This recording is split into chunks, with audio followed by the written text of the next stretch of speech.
যেদিন সরকার চাইবে সেদিন নাসিরউদ্দিন এই চেয়ারে থাকবে না। স্যার, আপনি বলছিলেন যে প্রশাসন এর আগে যারা প্রকৃত আওয়ামী লীগ সরকারের সময় দায়িত্ব পালন করেছেন তাদের পদায়ন করবেন না, কিন্তু নির্বাচন কমিশনে যারা দায়িত্ব পালন করেছেন তারা তো এখনো আছে, তারা থাকবে কিনা আগামী নির্বাচনে?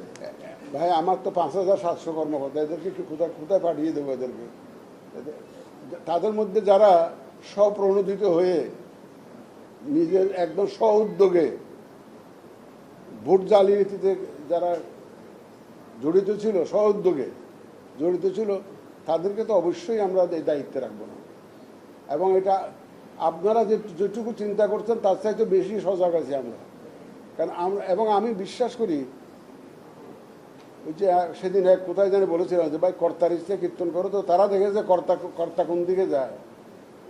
আমাদের অফিসাররা জানে যে এখনকার যে নির্বাচন কমিশন তারা কোনো পক্ষপাতিত্ব করছে না, তারা আইন অনুযায়ী প্রফেশনালি নিউট্রালি কাজ করতে চায়।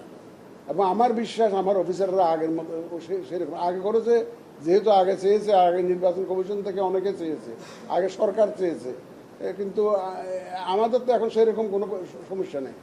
আমাদের এখানে এই সরকার তো এ পর্যন্ত তো চাই নাই, আমাদের বলতে দ্বিধা নাই। যেদিন সরকার চাইবে সেদিন নাসিরউদ্দিন এই চেয়ারে থাকবে না, এটা ধরে রাখেন। যদি সরকার চাইবে তার ওনার হুকুম মতো কাজ করতে, নাসিরউদ্দিন